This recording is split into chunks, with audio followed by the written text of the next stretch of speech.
Hey guys, my name is Saheeb. Welcome to my channel, and today we're going to take a look at another horrible case with you. The mysterious disappearance of Maya Millet in January 2021, the city of Chula Vista, California, had not been quiet for days on end. During lunch, office workers shared city news with each other, and by late afternoon, they consolidated what they'd heard over a family dinner. "Did you hear that?" they said. "A young woman, a mother of three, has mysteriously disappeared." And each of them voiced their own versions of what had happened, but none of them wanted to be in her shoes personally. 40-year-old Maya Millet, a Filipino-American woman, disappeared from her own home on January 7, 2021. Outdoor surveillance cameras recorded Maya returning home around 5 p.m. The woman was not seen. After that, the relatives of the missing woman, who were knocked down, stunned with grief, handed out leaflets with Maya's photos and hung posters around the city. Their concern was understandable. January 10th was the birthday of my eldest daughter. She would never for anything in the world. "Would not miss this holiday," they said in one voice, as reported by the woman's relatives. The last time she got in touch with them was January 7th at 8:15 p.m. Dozens of volunteers and police officers went in search of Maya Millet. They searched the wooded area, nearby neighborhoods, creeks, and an abandoned golf course, but were unable to find anything.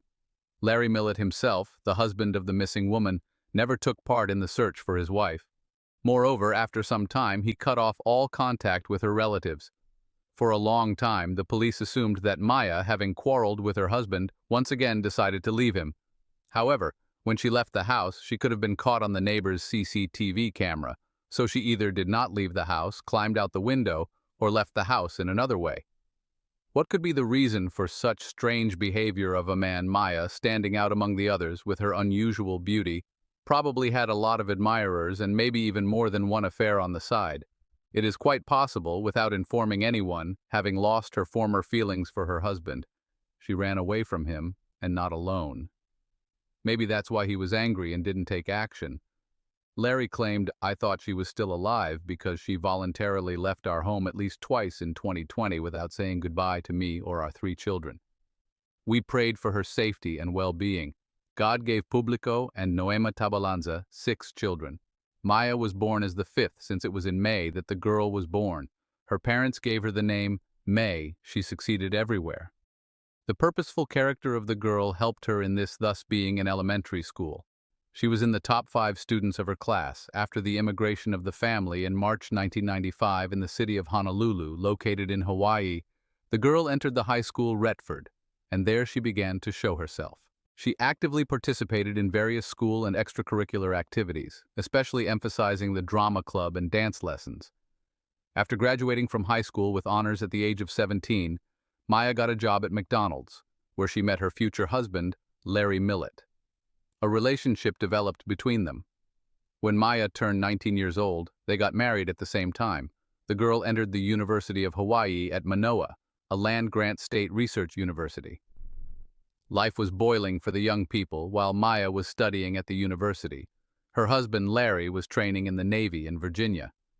After a while, the couple decided to move to the city of Chula Vista, California. In order not to stop studying, Maya continued her studies at the University of San Diego.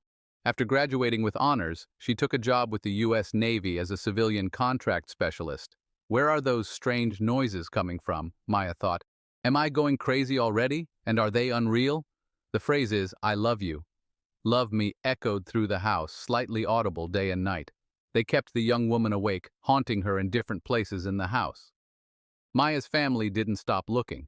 They immediately hired a private detective to maximize the attention of those who cared. The family repeatedly appealed to the public to help them in their search for her. On February 5, 2021, the Chula Vista Police Department and the Millet family held a briefing to encourage as many people as possible to look for her. A short time later, skeletal remains were discovered in Orange County that were believed to be Maya Millet's, but this turned out not to be the case. It was then claimed that the remains belonged to a man. It was later proven that the remains were animal bones. After all, on April 6, 2021, Maya's disappearance was broadcast on Good Morning America. The missing person case gained national interest in April 2021 when Maya's sister appeared on Dr. Phil's talk show to talk about the situation.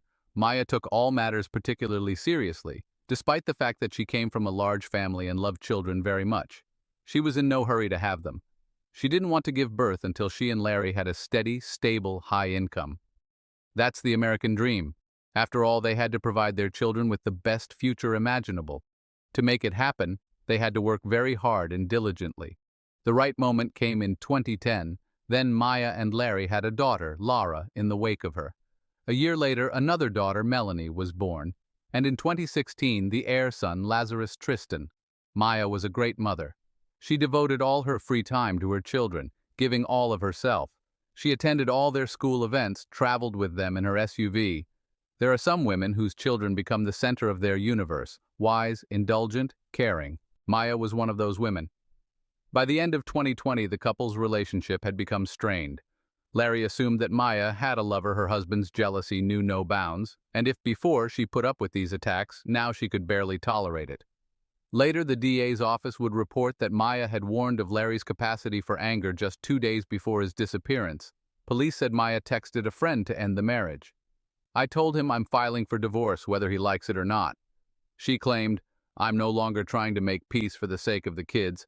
Larry controlled literally every move his wife made at a frantic pace. The jealousy was escalating into sheer paranoia. Larry could go to her workplace at any time to make sure that Maya was not alone with another man.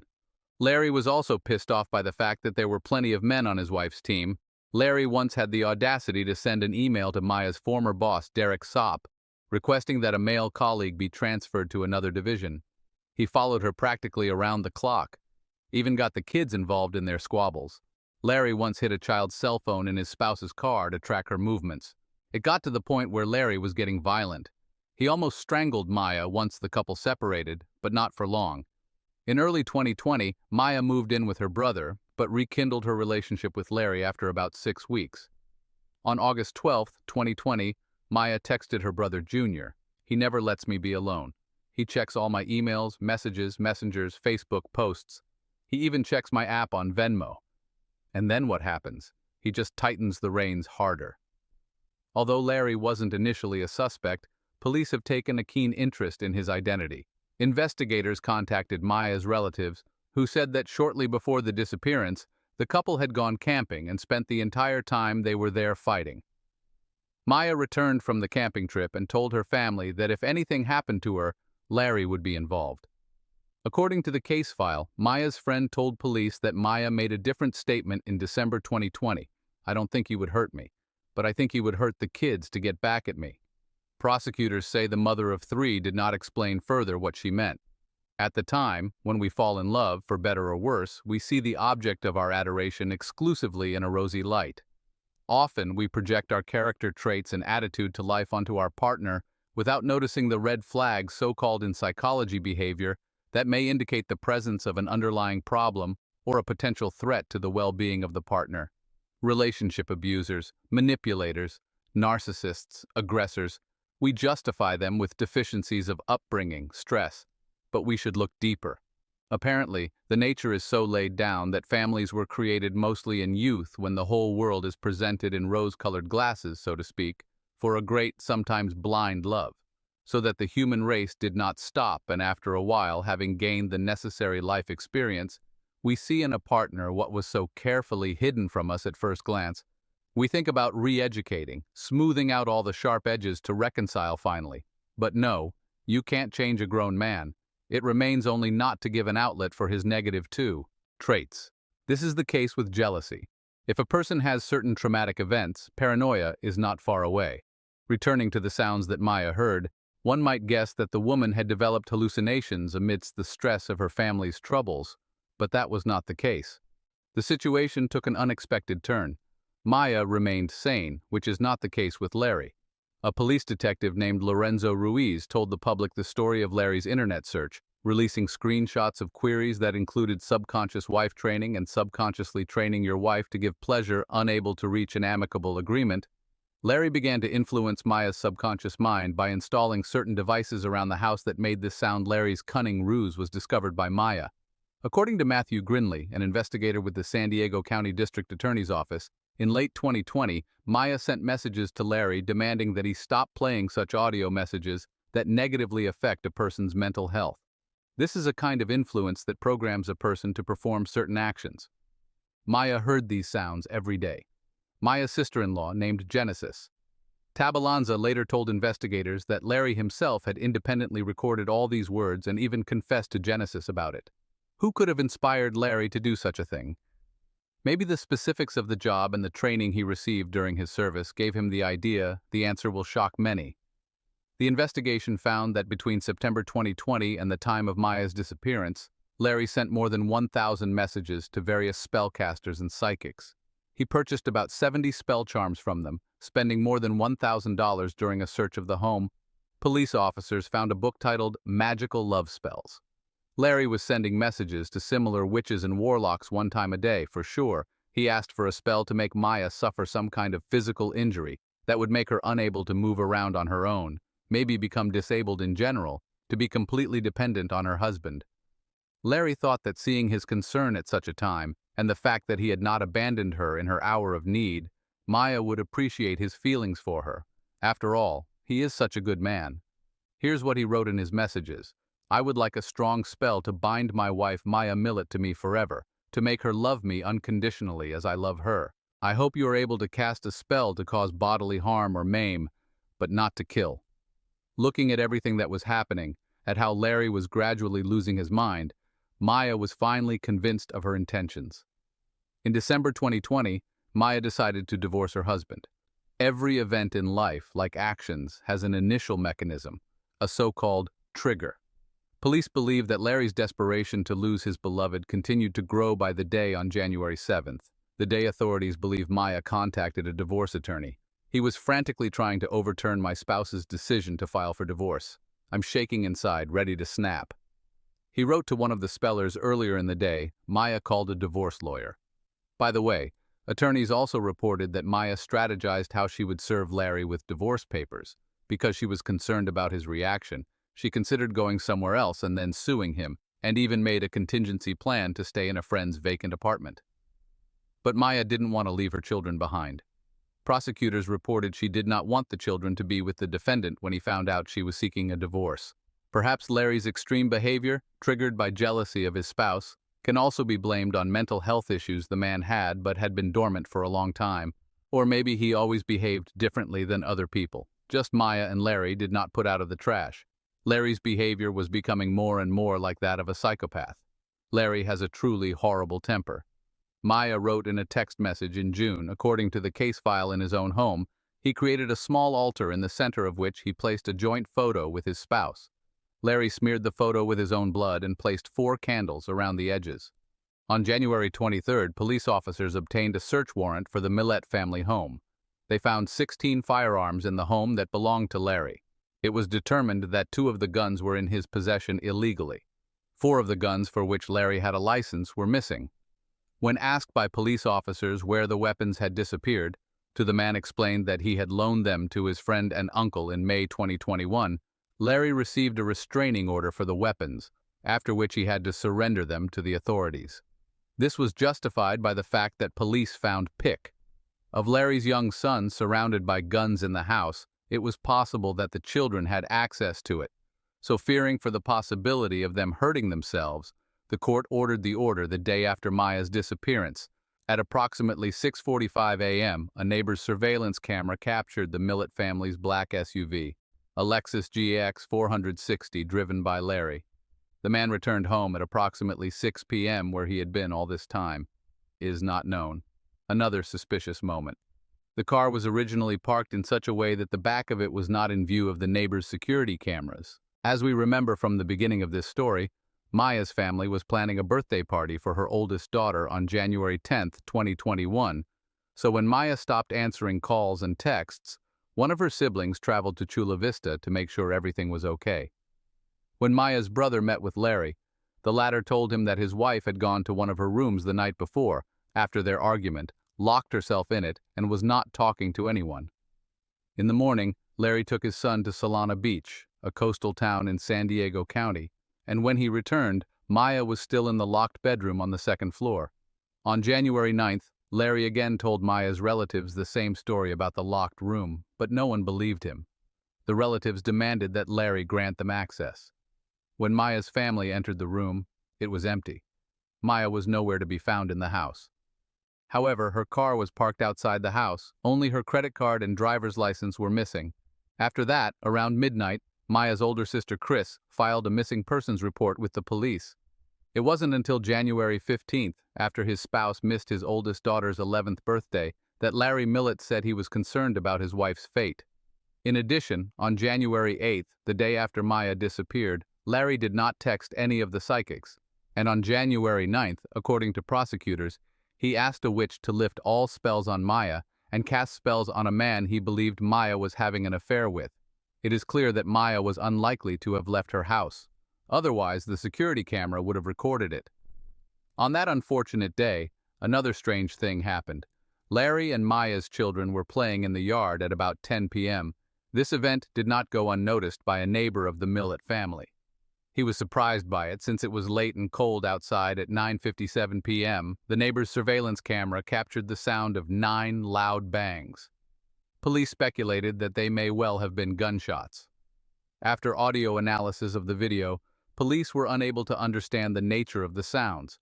Another coincidence that cast doubt on the man. Larry owned a huge gun collection, including a .40 caliber Smith Wesson pistol, which police were unable to locate in the house. According to court documents, Billy Little, a junior attorney working with Maya's family to investigate the case, was able to uncover one incident that occurred 15 years ago, specifically on the evening of April 30, 1997, in San Diego's Bay Terrace neighborhood. Maya met Larry Millet in high school after he moved to Hawaii from San Diego with his family. The move may have been prompted by Larry's arrest for a 1997 juvenile gang-related assault. "I have reason to believe that Larry was in a gang," the attorney argued. As a juvenile, Larry was arrested for a stabbing. The victim of the attack suffered multiple stab wounds and was rushed to Mercy Hospital, where he eventually recovered.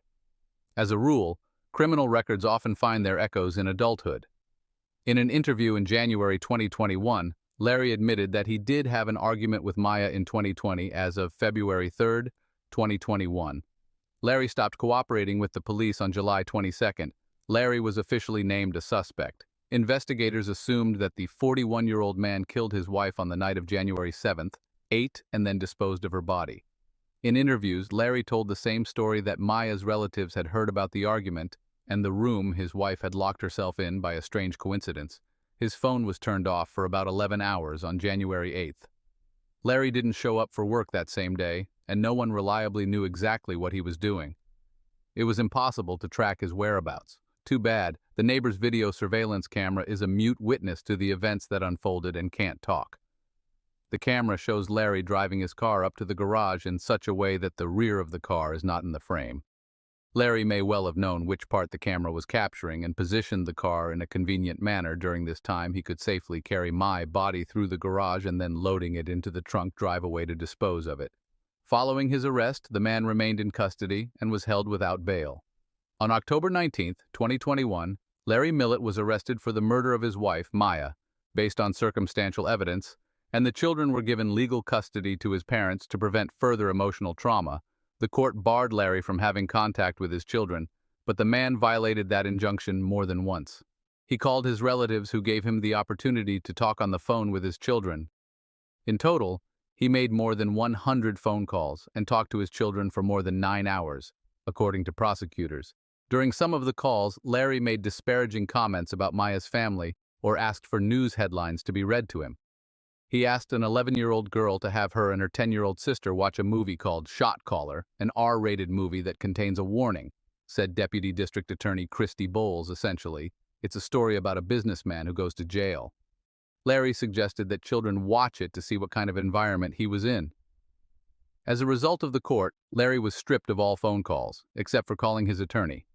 However, as early as October 2022, Larry was granted permission to communicate with his children in writing. He was still prohibited from speaking with them through personal visits and the telephone. In order for the children to continue attending their current schools in Chula Vista, they were awarded custody to their paternal grandparents on October 19, 2021. Maya's sister also wanted custody of her nephews, but was denied. Maya's family was allowed to visit the children, but they still wanted to seek full custody of them through the court. The judge ordered Larry Millet's parents to facilitate maternal visitation with the family and work to obtain mental health services for the minors. When visiting the children, relatives are prohibited from discussing any details about ongoing criminal or probate cases with the children. Fairness. The children were left in the care of the parents of their mother's alleged killer in a town where everything reminds them of the tragedy. Maybe the court should have sided with Maya's sister, after all, giving custody to her in June 2022. Larry's lawyer filed an appeal, claiming the man was incompetent to stand trial, but after a psychiatric evaluation, Larry Millet was found competent. It is unlikely that an insane man could have been aware of his actions in cleaning up his tracks. When examining Larry's seized cell phone, it was found that all the text messages he wrote to his wife had been deleted. When asked where the correspondence had gone, Larry explained that he simply wanted to free up space on his phone. That's a strange answer, because the messages don't take up that much space on the device. During the trial, it turned out that Larry had withdrawn a large amount of money from his bank account.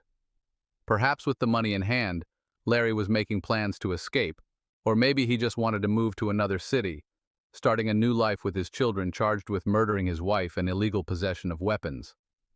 Larry Millet's trial is scheduled to take place in 2024. However, the trial has already been postponed and moved to other dates more than once. Could it be a matter of so-called circumstantial evidence? After all, circumstantial evidence is evidence that relies on an inference that connects it to a fact.